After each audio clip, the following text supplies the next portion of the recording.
आप देख रहे हैं आज तक। नमस्कार, आपके साथ मैं हूं नवजोत रंधावा। अपने अभिभाषण में राष्ट्रपति रामनाथ कोविंद ने सबसे पहले 26 जनवरी को हुई घटना को निंदनीय बताया। उन्होंने कहा जो कुछ भी उस दिन हुआ, गणतंत्र का अपमान, तिरंगे का अपमान हुआ, वो बहुत ही निंदनीय था। इसके साथ ही साथ आपको बताएं कि राष्ट्रपति ने बहुत सारी ऐसी बातें कही जिसमें एक तरीके से छवि दिखाई गई है कि किस तरीके से सरकार ने अपना पूरा कामकाज किया। बजट सत्र में क्या कुछ होने वाला है, आज से बजट सत्र की शुरुआत हुई है राष्ट्रपति के अभिभाषण के साथ ही, जिसमें राष्ट्रपति ने सबसे पहले इसी बात का जिक्र किया कि 26 जनवरी के पवित्र दिन जो कुछ भी हुआ वो दुर्भाग्यपूर्ण रहा। ऐसा राष्ट्रपति रामनाथ कोविंद ने अपने अभिभाषण में कहा। 26 जनवरी के पवित्र दिन का अपमान दुर्भाग्यपूर्ण, ये राष्ट्रपति ने अपने अभिभाषण में बात कही। आज से बजट सत्र की शुरुआत हो चुकी है, जिसमें कई विपक्षी दलों ने भी आज वॉकआउट किया है। 16 के करीब विपक्षी दल है जिन्होंने बहिष्कार किया है, लेकिन इसके साथ ही साथ कानून का गंभीरता से पालन होना चाहिए था। राष्ट्रपति ने इसका भी जिक्र साथ ही साथ किया। लोकतंत्र और संविधान की मर्यादा को सर्वोपरि रखने वाली मेरी सरकार इन कानूनों के संदर्भ में पैदा किए गए भ्रम को दूर करने का निरंतर प्रयास कर रही है।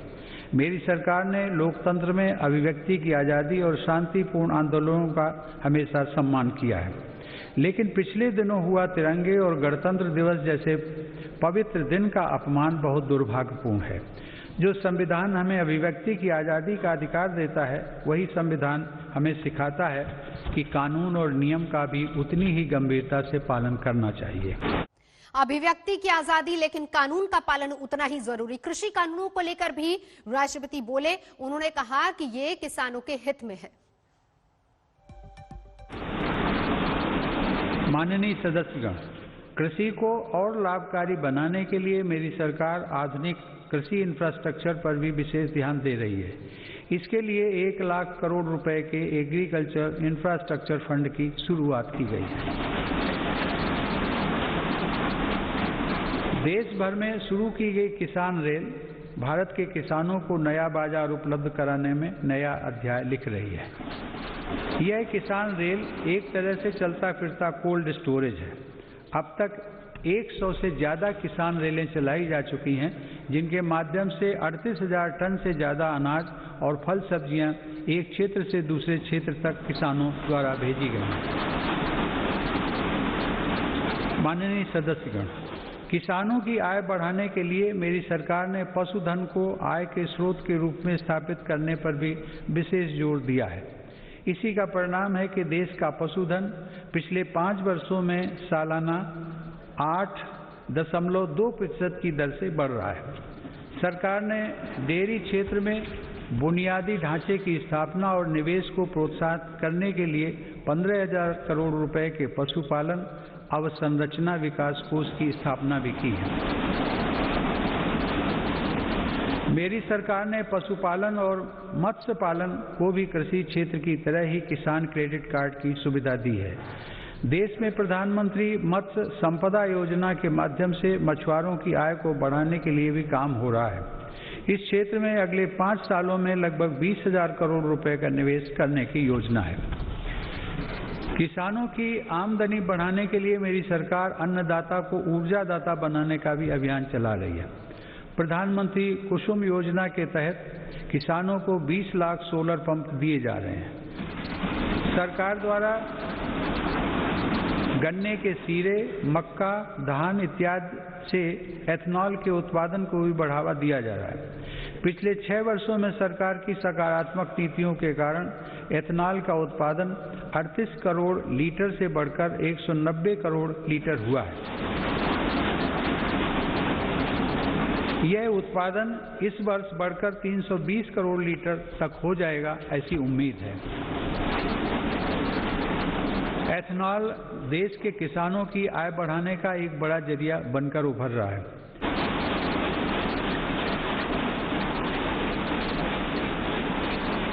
छोटे किसानों को होने वाले इन लाभों को समझते हुए ही अनेक राजनीतिक दलों ने समय समय पर इन सुधारों को अपना भरपूर समर्थन दिया था।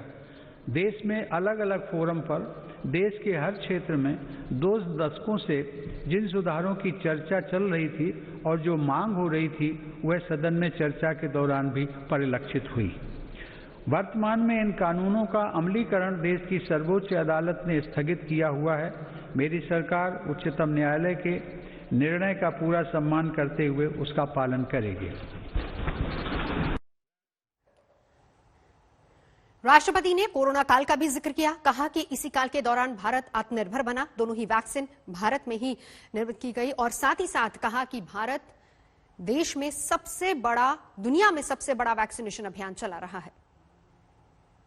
माननीय सदस्यगण, भारत अपनी वैश्विक जिम्मेदारियों को इस कोरोना काल में भी जिस गंभीरता से निभा रहा है उसे आज दुनिया देख रही है। वसुधैव कुटुंबकम की भावना को चरितार्थ करते हुए भारत ने देश की घरेलू जरूरतों को पूरा करने के साथ ही 150 से अधिक देशों को जरूरी दवाइयों की आपूर्ति की। भारत वैश्विक स्तर पर वैक्सीन की उपलब्धता को सुनिश्चित करवाने के लिए प्रतिबद्ध है। यह देश का गौरव बढ़ाने वाली बात है कि वंदे भारत मिशन, जो दुनिया में इस प्रकार का सबसे बड़ा अभियान है, उसकी सराहना हो रही है। भारत ने दुनिया के सभी हिस्सों से लगभग 50 लाख भारतीयों को स्वदेश वापस लाने के साथ ही 1 लाख से अधिक विदेशी नागरिकों को भी उनके अपने देशों तक पहुंचाया है। हिमांशु मिश्रा मेरे सहयोगी इस वक्त हमारे साथ जुड़ चुके हैं। हिमांशु, कोरोना से लेकर किसान कानून, कृषि कानून और साथ ही साथ 26 जनवरी को जो कुछ भी हुआ, जिसमें कहा कि अभिव्यक्ति की आजादी तो है लेकिन साथ ही साथ कानून का पालन उतना ही जरूरी। हिमांशु,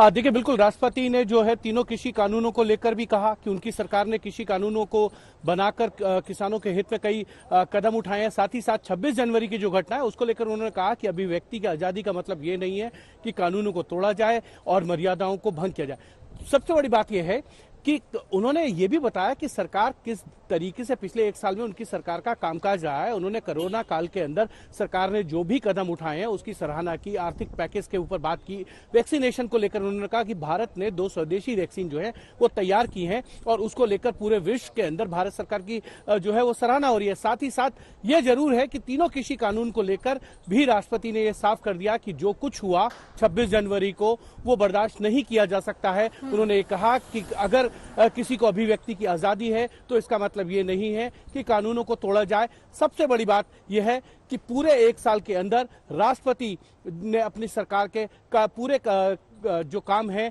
उनको गिनाया। उन्होंने एथनॉल से लेकर कृषि संबंधित बिलों को लेकर, साथ ही साथ जो 80 करोड़ परिवारों को भोजन दिया गया कोरोना काल के अंदर, उसको भी उन्होंने एक सरकार की बड़ी उपलब्धि बताया। और साथ ही साथ न्यू इंडिया विजन के बारे में भी राष्ट्रपति ने चर्चा की है। हिमांशु,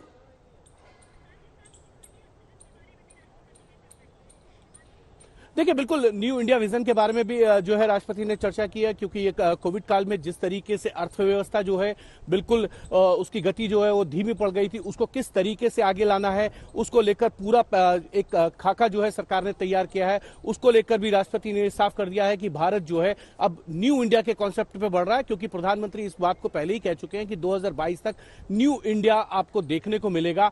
तो एक तरीके से यह है कि अब जो है आने वाले दिनों में सरकार अलग अलग इनिशिएटिव लेगी अलग अलग क्षेत्रों के लिए। और साथ ही साथ एक चीज जो सबसे महत्वपूर्ण है, वो सरकार ने जिस तरीके के आर्थिक पैकेज दिए हैं अलग अलग क्षेत्रों के लिए कोविड काल में, अर्थव्यवस्था को जो है एक बार फिर से जो है उसकी गति तेज हो और उसमें लोगों को काम मिले, वो उसको लेकर जो है वो साफ राष्ट्रपति ने अपने भाषण में कर दिया। और न्यू इंडिया को लेकर राष्ट्रपति ने कह दिया है कि न्यू इंडिया की तरफ भारत जो है आगे बढ़ रहा है। और अब खबर किसान आंदोलन से जुड़ी हुई। गाजीपुर बॉर्डर पर कल दोपहर से अचानक घटनाक्रम तेजी से बदलता गया। दोपहर करीब 2:30 बजे जैसे ही भारी संख्या में पुलिस बल वहां पर पहुंचे, अटकलें तेज हुई।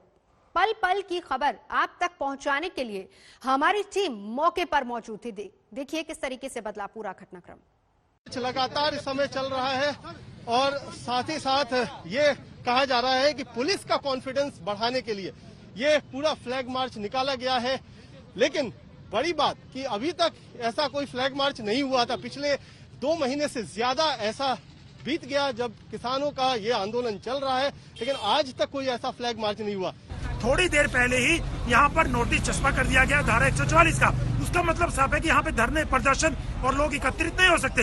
ये कार्रवाई करने की दिशा में ये एक कदम है, पुलिस आगे बढ़ गई है। और आप देख सकते हैं रैपिड एक्शन फोर्स किस तरीके से तैनात है, उनके हाथ में आंसू गैस छोड़ने की गने भी हैं, जब भी जरूरत पड़ेगी तो उसका इस्तेमाल किया जाएगा। अब क्या अभी जारी रहेंगे, गोली के सामने भी जाएंगे। आंदोलन को खत्म करने के साथ बीजेपी आंदोलन खत्म नहीं होगा। आप रो क्यों रहे हैं? आंदोलन खत्म नहीं होगा। आक्रामक मोड में वो दिखाई दे रहे हैं।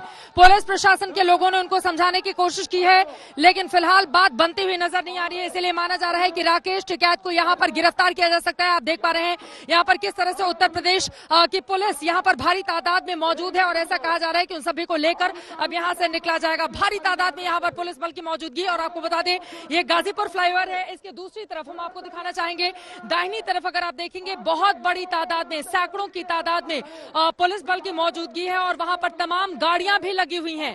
एक रात का वक्त है और तकरीबन 1 बज रहा है और आपको मैं तस्वीरें दिखाना चाहूंगा गाजीपुर बॉर्डर पर। सुबह से ही जो जवान दोपहर 2 बजे से गाजीपुर बॉर्डर पर तैनात हुए थे, अब एकाएक जो तमाम जवान हैं वो वापस जो है वो जाते हुए नजर आ रहे हैं। तमाम ये बसेस जो हैं वो आप देखेंगे जहां पर जवान यहाँ पर आए थे वो रात के वक्त जो है वो अब वो वापस जा रहे हैं। यानी सीधे तौर पर अगर कहा जाए तो अब यूपी सरकार की तरफ से जो अगर कहा जाए किसानों के आंदोलन अगर लगातार जिस तरीके से आदेश दिया गया था कि इसको खाली करना है, वो अब कहीं ना कहीं जिस तरीके से गाजीपुर बॉर्डर पर किसानों की तादाद एक बार फिर से रात के वक्त बढ़नी शुरू हुई, उसके बाद से एकाएक जो तमाम फोर्सेस हैं उसके जो जवान हैं वो अब वापस जो है वो जाते हुए फिलहाल जो है वो नजर आ रहे हैं। तो राकेश टिकैत के लिए आज का दिन नया है। कल रात उन पर गिरफ्तारी की तलवार लटक रही थी, वो अलग थलग पड़ते नजर आ रहे थे, लेकिन कल शाम राकेश टिकैत के आंसुओं भरे पैगाम ने लगता है सुरक्षा एजेंसियों को बैकफुट पर ला खड़ा किया है। राकेश टिकैत ने इमोशनल कार्ड खेलकर बाजी पलट दी। अगर कानून वापसी नहीं होंगे तो राकेश टिकैत आत्महत्या करेगा।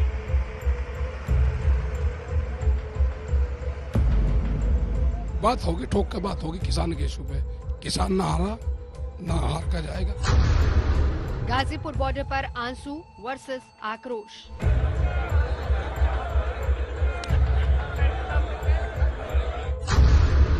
चक्रव्यूह में फंसे टिकैत का आंसू अस्त्र। बीजेपी के विधायक यहाँ पर आ गए तो उनको मारेंगे, प्रशासन किसान आंदोलन का आंसू अध्याय। रहेंगे, गोली के सामने भी जाएंगे। ये राकेश टिकैत का वो दाव है जिसने दिल्ली में बैठे सरकार के रणनीतिकारों को सांसद में डाल दिया है। राकेश टिकैत की आंखों से आंसू निकले, वो ऑन कैमरा फूट फूट कर रोए, किसानों की हिमायत की हुंकार भरी और खुदकुशी की धमकी देकर खुद को कानून के शिकंजे से बचाने का प्रयास किया। वापसी होंगे, बिल भी वापसी होंगे। अगर बिल वापसी नहीं हुए, अगर कानून वापसी नहीं होंगे तो राकेश टिकैत आत्महत्या करेगा। आंसुओं की आड़ में राकेश टिकैत ने अपने लिए वो सुरक्षा कवच तैयार किया कि पीएसी और रैपिड एक्शन फोर्स को अपने कदम वापस खींचने पड़े। ट्रैक्टर मार्च के शांतिपूर्ण होने की गारंटी देने वाले टिकैत का जब हिसाब किताब होने लगा, गिरफ्तारी की तलवार सर पर मंडराने लगी, तो टिकैत ने आंसुओं का सहारा लिया। पेशबंदी कुछ ऐसे की मानो उसका तो कोई गुनाह ही नहीं। बीजेपी के विधायक यहाँ पर आ गए तो उनको मारेंगे, प्रशासन अब क्या अभी जारी रहेंगे, गोली के सामने भी जाएंगे। आंदोलन को खत्म करने के साथ बीजेपी आंदोलन खत्म नहीं होगा को धन्यवाद करते हुए आज राष्ट्रपति का अभिभाषण, बजट सत्र की शुरुआत हो चुकी है।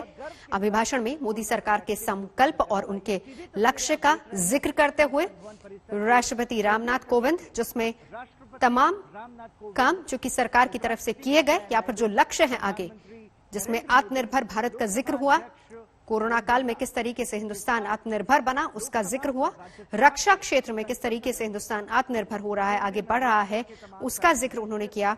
साथ ही साथ गणतंत्र दिवस के दिन जो कुछ भी हुआ, जिसमें उन्होंने बाकायदा इस बात का जिक्र किया कि अभिव्यक्ति की आजादी का मतलब ये नहीं कि कानून से खिलवाड़ हो, कानून का पालन भी उतना ही जरूरी है। ये सारी बातें राष्ट्रपति ने अपने अभिभाषण में कही हैं। विशेष रूप से ध्यान रखा गया है, लिहाजा संसद भवन का केंद्रीय कक्ष, लोकसभा और राज्यसभा, इन तीनों ही सदनों में संसद सदस्य बैठे हैं और राष्ट्रपति रामनाथ कोविंद के अभिभाषण के साथ ही संसद के बजट सत्र की शुरुआत। संसद भवन परिसर के केंद्रीय कक्ष से बाहर निकलते हुए राष्ट्रपति रामनाथ कोविंद, ये सीधी तस्वीरें आप देख रहे हैं इस वक्त। तस्वीरें दिखा रहे हैं आपको, सेंट्रल हॉल से बाहर आ चुके हैं के हिसाब से राष्ट्रपति और बजट सत्र की शुरुआत हो चुकी है। राष्ट्रपति के अभिभाषण के साथ ही बजट सत्र की शुरुआत हो चुकी है।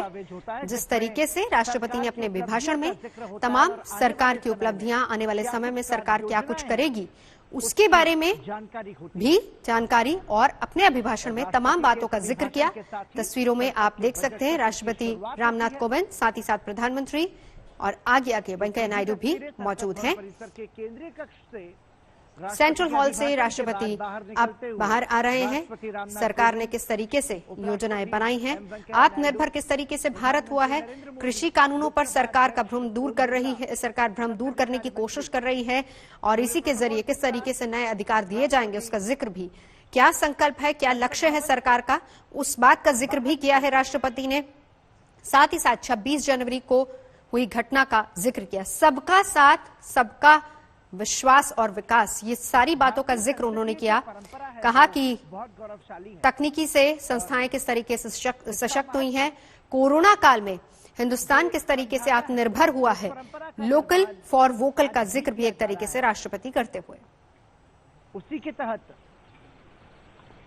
हिमांशु मिश्रा हमारे सहयोगी जुड़ चुके हैं। हिमांशु, तमाम वो बातें, सरकार ने क्या कुछ अभी तक किया, लक्ष्य क्या है सरकार का आगे, ये सब कुछ राष्ट्रपति के इस अभिभाषण में दिखा, जिसमें सबसे अहम बात ये कि आत्मनिर्भर भारत, जिसका जिक्र हमेशा प्रधानमंत्री हर मंच से करते आए हैं।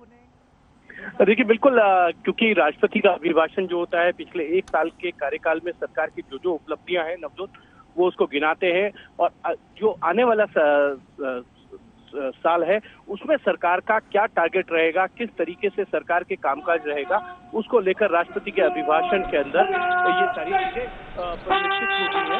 लेकिन बड़ी चीज ये नवजोत कि राष्ट्रपति ने जो है वो बताया कि इस कोविड काल में किस तरीके से जो है सरकार ने जो है वो काम किया है और आत्मनिर्भर भारत बने, लोकल फॉर वोकल हो, उसको लेकर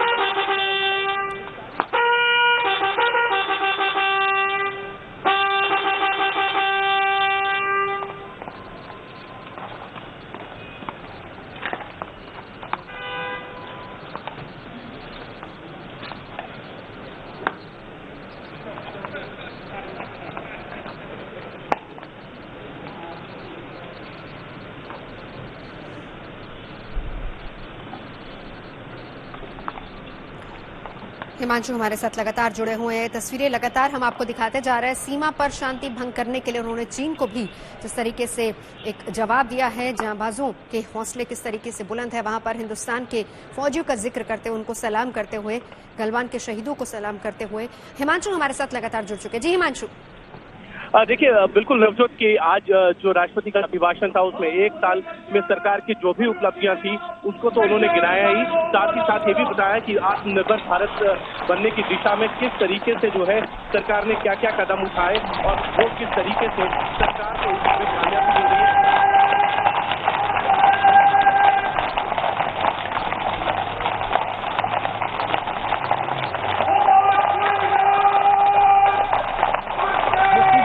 आप संसद भवन परिसर से देख पा रहे हैं और ये संसद की जो गौरवशाली परंपरा है, ये जब सामने होती है तो एक गर्व की अनुभूति होती है। ये हमारे देश का लोकतंत्र है। आज बजट सत्र की शुरुआत हो चुकी है। राष्ट्रपति के अभिभाषण के साथ ही इसकी शुरुआत हुई है।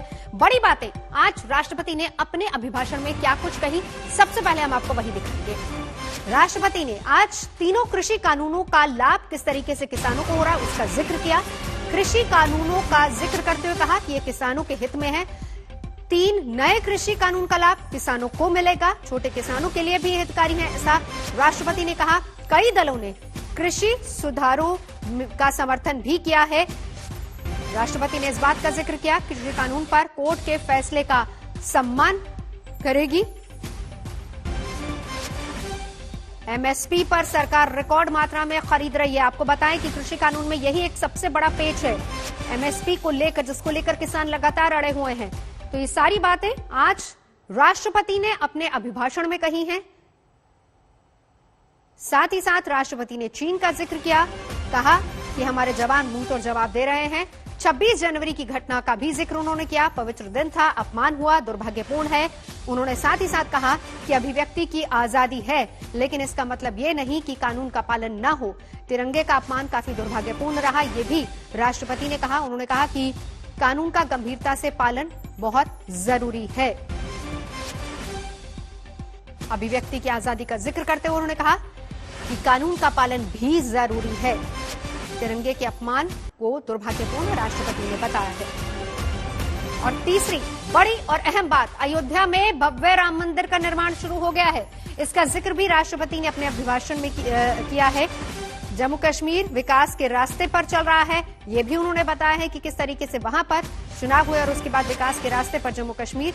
370 हटने के बाद जम्मू कश्मीर को नए अधिकार मिले हैं। वो अधिकार आम जनता के लिए हैं, लोगों के लिए हैं। रक्षा क्षेत्र का जिक्र करते हुए कि किस तरीके से देश आत्मनिर्भर बना है और इसी पर जोर लगातार दिया जा रहा है। कोरोना काल में किस तरीके से हिंदुस्तान आत्मनिर्भर बना है, उसका जिक्र भी किया राष्ट्रपति ने।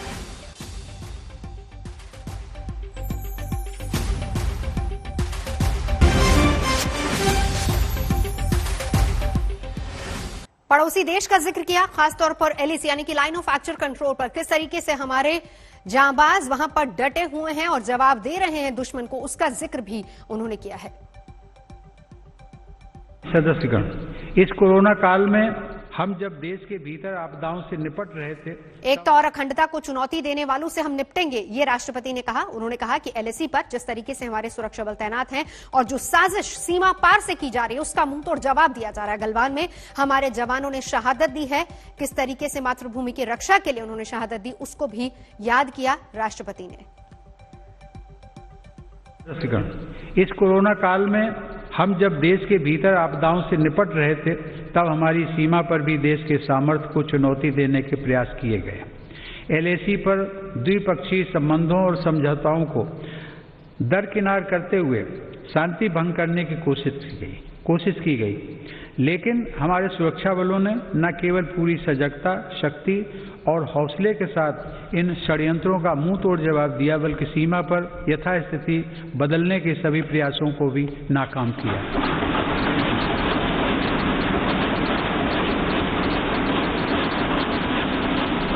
हमारे जांबाजों ने जिस संयम, शौर्य और पराक्रम का परिचय दिया, उसकी जितनी भी सराहना की जाए कम है। जून 2020 में हमारे 20 जवानों ने मातृभूमि की रक्षा के लिए गलवान घाटी में अपना सर्वोच्च बलिदान भी दिया। हर देशवासी इन शहीदों का कृतज्ञ है। मेरी सरकार देश के हितों की रक्षा के लिए पूरी तरह कटिबद्ध है और सतर्क भी है।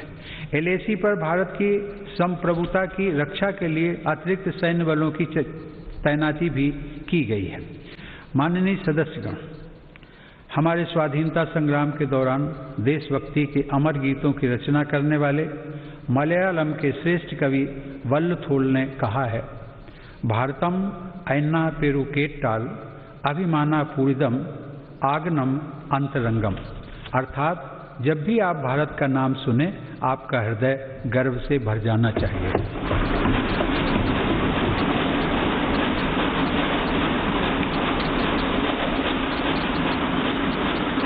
मेरी सरकार भविष्य के भारत की व्यापक भूमिका को देखते हुए अपनी सैन्य तैयारियों को सशक्त करने में जुटी है। आज अनेक आधुनिक साजो सामान भारत की सैन्य क्षमता का हिस्सा बन रहे हैं। रक्षा क्षेत्र में आत्मनिर्भरता पर भी सरकार का जोर है। कुछ दिन पहले ही सरकार ने HAL को 83 स्वदेशी लड़ाकू विमान तेजस के निर्माण का ऑर्डर दिया है। इस पर 48,000 करोड़ रुपए खर्च होंगे। सरकार द्वारा मेक इन इंडिया को बढ़ावा देने के लिए रक्षा से जुड़े 100 से अधिक सामानों के आयात पर रोक लगा दी गई है। इसी तरह supersonic torpedo, quick reaction missile, tank और स्वदेशी राइफलों सहित अनेक अत्याधुनिक हथियार देश में ही बन रहे हैं। आज भारत रक्षा सामान के निर्यात के क्षेत्र में भी तेजी से अपनी हिस्सेदारी बढ़ा रहा है। और इससे पहले आपको ये बताएं, प्रधानमंत्री नरेंद्र मोदी भी आज बजट सत्र के पहले दिन पहुंचे संसद और वहां पर जाकर भी उन्होंने बड़ी बातें कही। संसद सत्र बेहतर होगा ऐसा उन्होंने भरोसा जताया, विश्वास भी जताया। उन्होंने कहा कि इस दशक का पहला सत्र जो कि आजादी के दीवानों के सपने पूरे करने का अवसर भी मिल रहा है, उन्होंने सत्र को उत्तम रहने वाला बताया। कहा कि पवित्र स्थान का भरपूर उपयोग होगा। संसद का जिक्र करते हुए बजट सत्र को हम उत्तम बनाएंगे ऐसा प्रधानमंत्री ने कहा। शुरुआत हो चुकी है। राष्ट्रपति रामनाथ कोविंद के अभिभाषण थे और बीते 4-5 जो मिनी बजट दिए उसका भी जिक्र किया कि बीते साल हमने दिए हैं।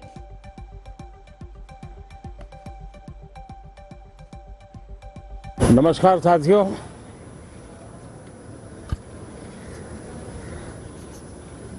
इस दशक का आज ये पहला सत्र प्रारंभ हो रहा है।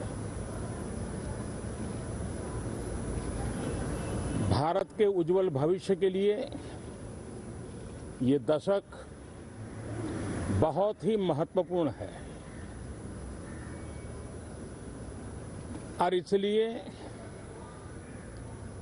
प्रारंभ से ही आजादी के दीवानों ने जो सपने देखे थे, उन सपनों को, उन संकल्पों को तेज गति से सिद्ध करने का ये स्वर्णिम अवसर अब देश के पास आया है। इस दशक का भरपूर उपयोग हो और इसलिए इस सत्र में इस पूरे दशक को ध्यान में रखते हुए चर्चाएं हो, सभी प्रकार के विचारों की प्रस्तुति हो और उत्तम मंथन से उत्तम अमृत प्राप्त हो, ये देश की अपेक्षाएं हैं। मुझे विश्वास है कि जिस आशा और अपेक्षा के साथ देश के कोटि कोटि जनों ने हम सबको संसद में भेजा है, हम संसद के इस पवित्र स्थान का भरपूर उपयोग करते हुए लोकतंत्र की सभी मर्यादाओं का पालन करते हुए जन आकांक्षाओं की पूर्ति के लिए अपने योगदान में पीछे नहीं रहेंगे, ये मुझे पूरा विश्वास है।